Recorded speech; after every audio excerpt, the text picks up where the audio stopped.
Late us start with energy. Energy के साथ start करते हैं, ठीक है। So be energetic. What is energy? अगर एनर्जी को डिफाइन करना है सिंपल वर्ड्स में, energy is the capacity of a body to do work.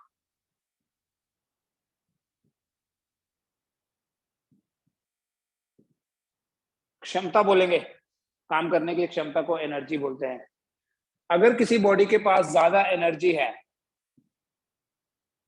तो इसका मतलब ये होता है कि body can do more work. And अगर किसी बॉडी के पास कम एनर्जी है so that is a measure of lace work. ठीक है, ज्यादा एनर्जी होगी तो ज्यादा काम, कम एनर्जी होगी तो कम काम। This is valid in everyday life also.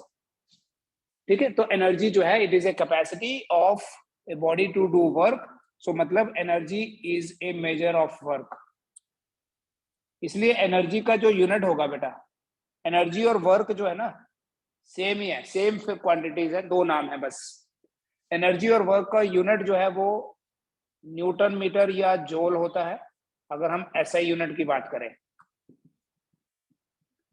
और अगर हम सीजीएस यूनिट की बात करें, जो वर्क का सीजीएस यूनिट है वही इसका भी है। सो वर्क का सीजीएस यूनिट है अर्ग। सो वी से 1 joule is 10 raised power 7 ergs, या 1 erg is 10 raised power minus 7 joule. ठीक है, बट एनर्जी को सिर्फ जूल या अर्ग में नहीं मेजर करते। एनर्जी एक ऐसी फिजिकल क्वांटिटी है जिसके बहुत बहुत वाइडर यूजेस है in different parts of physics. आप इस एनर्जी को अलग अलग तरीके से मेजर करते हो, अलग अलग तरीके से एक्सप्रेस करते हो। आल्दो बेसिकली तो ये वर्क ही है, बट कभी ये इलेक्ट्रिकल एनर्जी की फॉर्म में है, कभी ये मैग्नेटिक एनर्जी की फॉर्म में है, कभी मैकेनिकल एनर्जी है, कभी विंड एनर्जी है। We have so many types of energy, sometimes it is thermal energy, है ना। तो एनर्जी के डिफरेंट एस्पेक्ट्स जो है वो देखिए, एनर्जी के डिफरेंट यूनिट्स हैं। एसआई और सीजीएस तो वही हैं जो पहले से थे। In addition to these units there are so many other units also. Like अगर हम एनर्जी के थर्मल यूनिट की बात करें जो हम थर्मल फिजिक्स में यूज करते हैं, the thermal unit of energy is, किसी को पता है थर्मल यूनिट क्या है? थर्मल फिजिक्स में एनर्जी का यूनिट कौन सा यूज होता है? कैलोरी। 1 कैलोरी जो है that is 4.18 joule. Calorie is bigger than joule. 1 calorie is 4.18 joule. ठीक है, अगर आप इलेक्ट्रिकल एनर्जी की बात करोगे,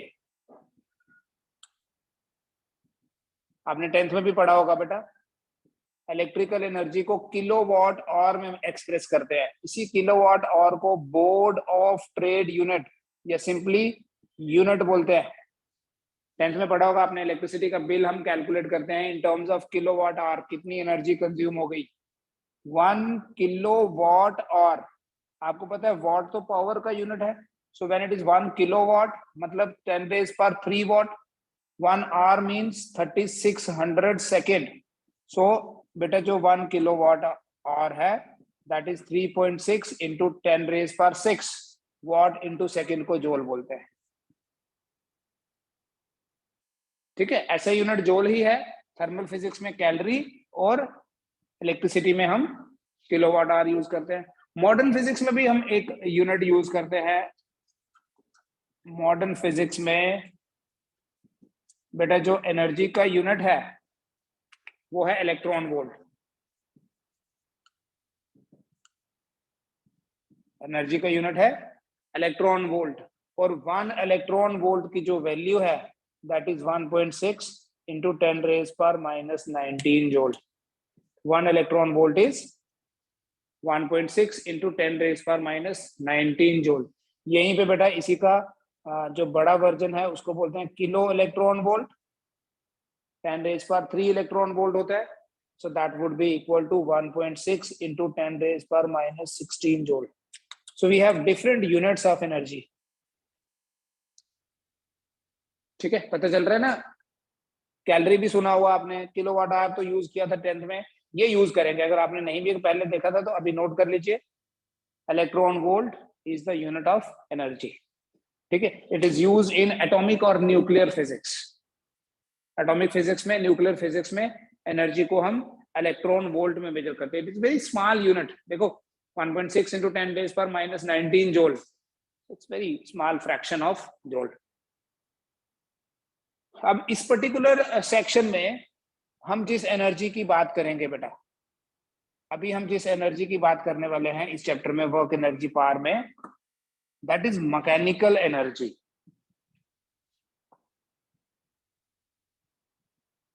मैकेनिकल वर्क करके जो एनर्जी होती है उसको हम मैकेनिकल एनर्जी बोलते हैं। इस मैकेनिकल एनर्जी को ब्रॉडली हम कैटेगराइज करते हैं into two categories. One is called as kinetic energy and the second is called as potential energy.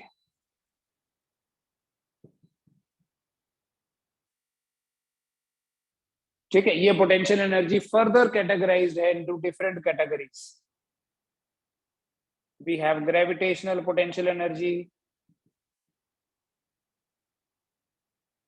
Gravitational potential energy, हमारे पास इलेक्ट्रोस्टैटिक पोटेंशियल एनर्जी होती है, हमारे पास इलास्टिक पोटेंशियल एनर्जी होती है, इसकी भी बात करेंगे हम। इलास्टिक पोटेंशियल एनर्जी होती है, बट आज के लिए हम पहले काइनेटिक एनर्जी की बात करने वाले हैं। ठीक है, फिर नेक्स्ट लेक्चर्स में हम पोटेंशियल एनर्जी की भी बात करेंगे डिटेल में। First let us see what is kinetic energy. आप सबको बेटा काइनेटिक एनर्जी की डेफिनेशन तो पता है, you all are well aware of the word kinetic energy.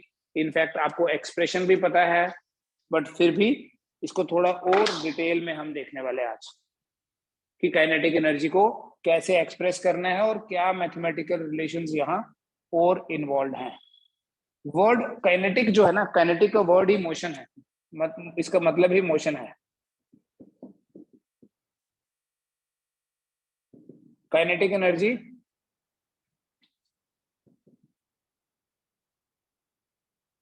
Energy possessed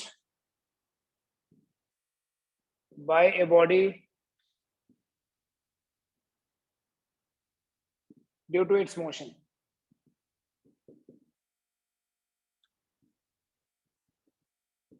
motion के कारण जो एनर्जी होती है उस एनर्जी को काइनेटिक एनर्जी बोलते हैं। ठीक है, मतलब जब भी हम वर्क करके किसी बॉडी को या तो रेस्ट से मोशन में लाएं, या किसी बॉडी की वेलोसिटी को चेंज करें, अगर हम कोई मैकेनिकल वर्क कर रहे हैं जिससे बॉडी रेस्ट से मोशन में आ गई या जिससे बॉडी की वेलोसिटी चेंज हो गई, तो वो जो हमारा वर्क है that gets converted into kinetic energy. ठीक है, हम एक थ्योरम पढ़ेंगे, एक स्टेटमेंट देखेंगे यहाँ। काइनेटिक एनर्जी का जो एक्सप्रेशन हम डिराइव करेंगे वो एक्चुअली वर्क का ही एक्सप्रेशन होगा। Work and energy are interconvertible. जैसे मास और एनर्जी मॉडर्न फिजिक्स में पढ़ेंगे आप, मास एनर्जी इंटरकन्वर्टिबल होते हैं। तो यहाँ फिलहाल हम वर्क और एनर्जी की बात कर रहे हैं। देखो इसका सिंपल सा एक्सप्रेशन है बेटा, देखिए अगर ये कोई हॉरिजॉन्टल सरफेस है और इस हॉरिजॉन्टल सरफेस पे कोई ऑब्जेक्ट पड़ा हुआ है जो कि रेस्ट में है, मतलब इस ऑब्जेक्ट की वेलोसिटी जो है वो 0 है, and then we apply certain force. ठीक है, वर्क करना है तो फोर्स लगानी पड़ेगी, और जब हमने फोर्स लगाई बॉडी डिस्प्लेस होके यहाँ आ गई। कितनी डिस्प्लेसमेंट हो गई? बॉडी की डिस्प्लेसमेंट हो गई s। और मान लेते हैं, देखो जब भी हम किसी बॉडी के ऊपर फोर्स लगाते हैं तो फोर्स लगा के हम एक्सीलरेशन प्रोड्यूस करते हैं। फोर्स लगा के उसकी वेलोसिटी को 0 से v बना दिया। A force F displaces a body through a displacement S। तो वर्क कितना हुआ बेटा? Work done by the force, as this figure is very clear, यहाँ फोर्स की और डिस्प्लेसमेंट की सेम डायरेक्शन है। Work done by the force is, बोलो Agam, F into S. F into S. ठीक है, लेकिन बेटा आपको पता है कि फोर्स होता है मास इंटू एक्सेलरेशन, और यहाँ डिस्प्लेसमेंट की बात की है, हम थर्ड इक्वेशन यूज कर सकते हैं, v square minus u square by 2s लिख सकते हैं a की जगह। कौन सी इक्वेशन यूज की, देखो ध्यान से, हमारे पास इक्वेशन है v square minus u square equal to 2as, तो a कितना हो गया, v square minus u square by 2s हुआ, तो यहाँ तो u 0 है, हेयर u इक्वल टू 0, तो f कितना हो गया, mv स्क्वायर बाय 2s। आप इस f की वैल्यू को यहाँ डाल दो, w आएगा mv square by 2s into s, s और s कैंसिल हो जाएगा, आपके पास एक बड़ा फेमस एक्सप्रेशन आ गया कि w equal to half mv square, दिखाई दे रहा है ना, w equal to 1/2 mv square. ये जो वर्क है, इस वर्क से क्या हुआ, बॉडी की वेलोसिटी 0 से v हो गई, मतलब बॉडी रेस्ट से मोशन में आ गई, therefore this work is actually kinetic energy. ठीक है, लास्ट में आप लिखोगे this work gets converted into kinetic energy, this work gets converted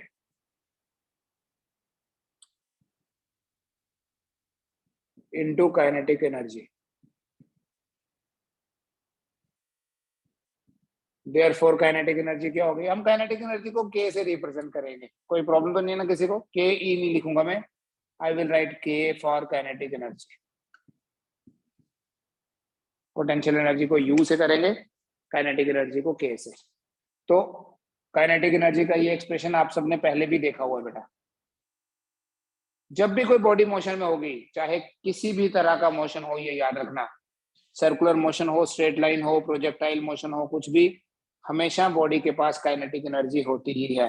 kinetic energy एक स्केलर क्वांटिटी है, डायरेक्शन से कोई लेना देना नहीं है। काइनेटिक एनर्जी कभी नेगेटिव नहीं होती, एक ऐसी एनर्जी जो कभी नेगेटिव नहीं होती वो है काइनेटिक एनर्जी। मैथमेटिकली भी देख सकते हो आप, कभी भी नेगेटिव नहीं हो सकती। 1/2 पॉजिटिव, मास तो पॉजिटिव होता है, v square velocity positive negative हो सकती है, बट उसका स्क्वायर कभी भी नेगेटिव नहीं होगा। ठीक है, ऐसी एनर्जी, पोटेंशियल एनर्जी मैं आपको बताऊंगा बाद में, potential energy can be negative, potential energy can be zero, but अगर बॉडी मोशन में है तो उसकी काइनेटिक एनर्जी कभी जीरो नहीं हो सकती, नेगेटिव कभी नहीं हो सकती।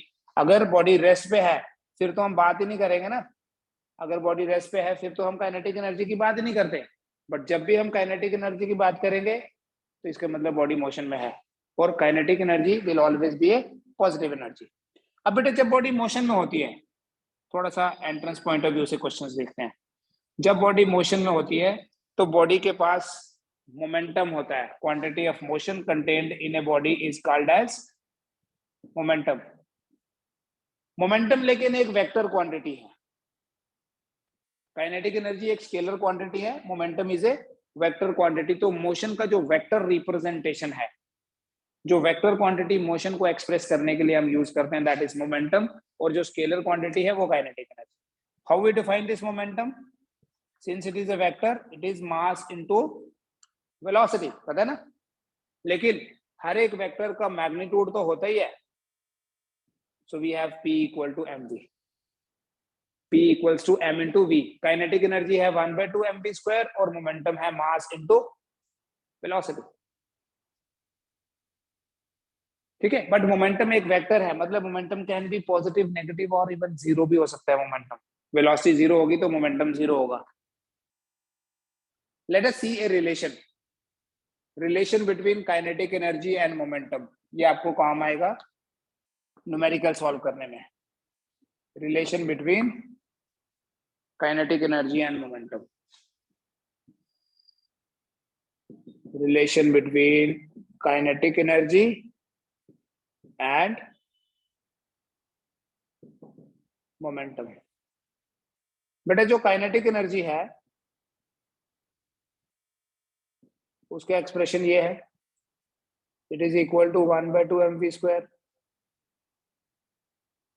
और जो मोमेंटम है that is mass into velocity. देखो रिलेशन दोनों के बीच में कैसे बनाऊंगा, इसी काइनेटिक एनर्जी को मैं लिख सकता हूं क्या, m²v²/m। देखो ध्यान से, क्या किया इस स्टेप में, m से मल्टीप्लाई किया, m से डिवाइड किया, कैंसिल हो गए, वापस वही हो जाता है। बट कैंसिल थोड़ी करेंगे, ऐसे लिखेंगे 1/2m, 1/2m, m²v² हो गया mv का होल स्क्वायर। ठीक है, और ये mv का होल स्क्वायर मतलब p² होता है, so it is 1/2m into p²। So this is kinetic energy. ठीक है, सिंपली ऐसे याद रखो, जो काइनेटिक एनर्जी और मोमेंटम के बीच में रिलेशन है वो ये है, kinetic energy equal to p²/2m।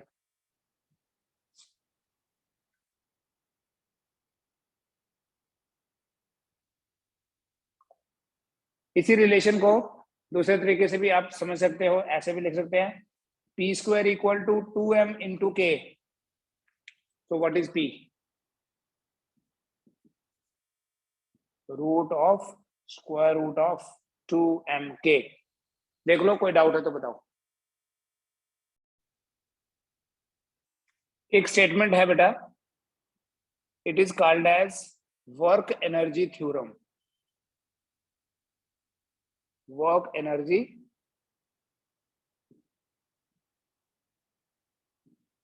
हम इस वर्क एनर्जी थ्योरम को प्रूव करेंगे दो तरीके से। वर्क एनर्जी थ्योरम का मतलब है कि जब भी हम वर्क करेंगे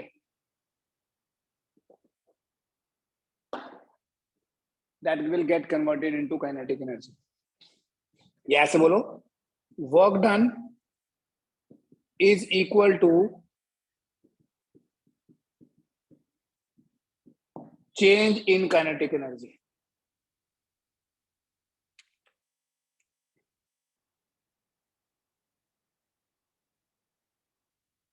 work done is equal to change in kinetic energy. कैसे देखो, सपोज एक बॉडी की इनिशियल वेलोसिटी u है और फोर्स लगा के उस वेलोसिटी को u से बना दिया v s डिस्टेंस ट्रेवल करने के बाद। पता चला क्या बोला, एक बॉडी की इनिशियल वेलोसिटी u है, हमने फोर्स लगाई, फोर्स लगाने से आपको पता है उसी डायरेक्शन में फोर्स लगाएंगे तो वेलोसिटी बढ़ जाएगी, एक्सेलरेट हो जाएगी बॉडी। ये हो गया। वो कितना है, फोर्स F लगाने से डिस्प्लेसमेंट अगर S हुई, अभी बताया था आपको, work is equal to F into S, है ना। लेकिन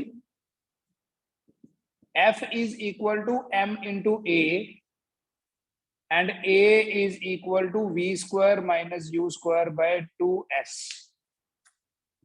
सो what will be F,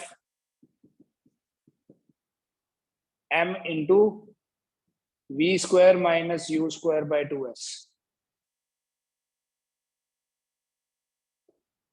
put in equation 1।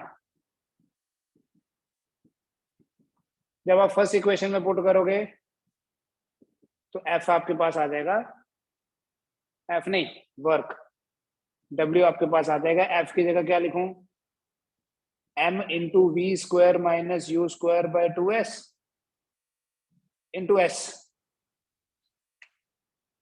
ठीक है बेटा, S और S कैंसल, W क्या बना, 1/2m v² minus 1/2m u²।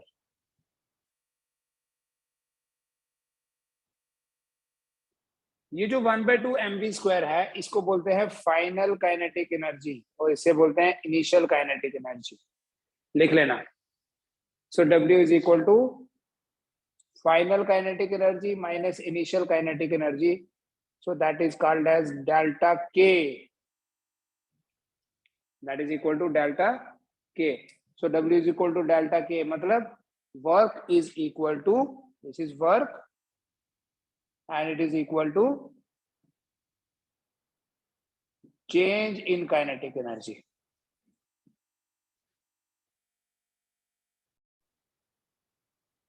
Work energy theorem को कैलकुलस में, कैलकुलस मतलब डिफरेंशिएशन और इंटीग्रेशन की हेल्प से भी हम सेम स्टेटमेंट को प्रूव कर सकते हैं। Let dw be the small amount of work done when a body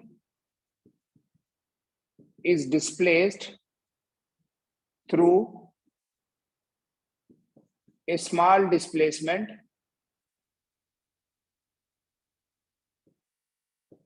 dx and applying a force F.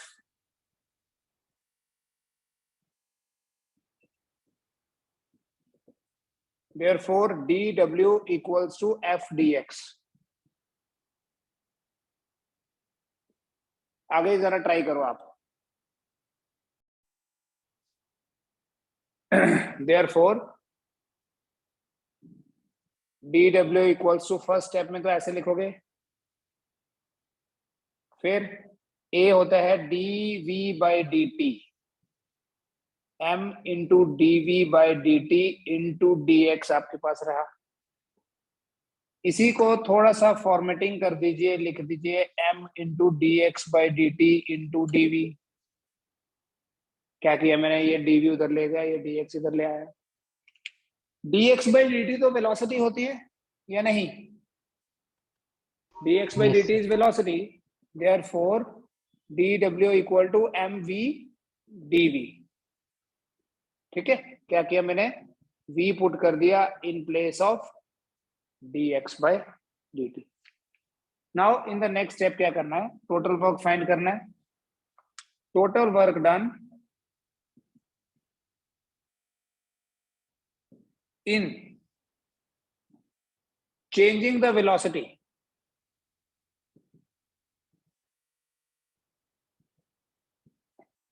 of body from u to v is total कितना work करना पड़ेगा बॉडी की velocity को change करने के लिए from u to v, dw. Integrate कर लीजिए v dv from u to v. आपको याद होगा बेटा, इंटीग्रेशन में हमने एक फॉर्मूला पढ़ा था, एक्स रेज पर n की इंटीग्रेशन या एक्स रेज पर 1 की इंटीग्रेशन क्या होती है, एक्स स्क्वायर बाय 2. तो ये v है, ये तो w हो गया, m into v square by 2 from u to v. Just take this 2 out, लिखो m बाय 2, तो ये बनेगा v square minus u square. So finally you will write w as 1 by 2 mv square minus 1 by 2 mu square. तो वही हो गया ना, kf minus ki या delta k. So work is equal to change in kinetic energy. ये relations देख लीजिए अभी, ठीक है. इस पे बेस हम क्वेश्चंस करेंगे अपने नेक्स्ट क्लास में, ठीक है. कोई भी इसमें इसके रिलेटेड कोई प्रॉब्लम होगी, कोई इशू होगा, you can discuss, you can send me your notes और डाउट्स. डाउट्स नहीं भेजता कोई भी, आदित्य भेजता बस.